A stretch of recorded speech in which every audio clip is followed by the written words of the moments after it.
महापालिका निवडणुकांच्या पार्श्वभूमीवर प्रभाग क्रमांक 3 क गट मधून तृतीयपंथी महिला उमेदवार विकास कांबळे उर्फ साक्षी कांबळे यांनी आपला उमेदवारी अर्ज आज अधिकृतपणे दाखल केला।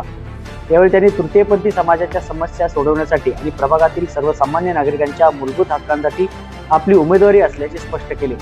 साक्षी कांबळे म्हणाल्या की तृतीयपंथी समाजाला आजही अनेक सामाजिक, आर्थिक, प्रशासकीय अडचणींना सामोरे जावे लागते। या प्रश्नांना न्याय मिळवून देण्यासाठी मी आयुष्यभर लढेन।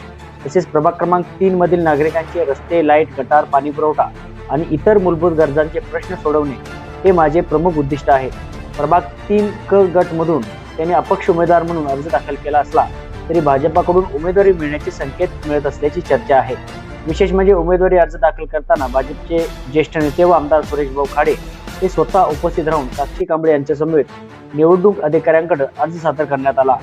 तृतीयपंथी उमेदवारांच्या या उमेदवारीमुळे प्रभाग क्रमांक 3 मधील निवडणूक चुरशीची ठरण्याची शक्यता असून सामाजिक समावेशन आणि समान हक्काच्या मुद्द्यावर नव्याने चर्चा सुरू झाली आहे।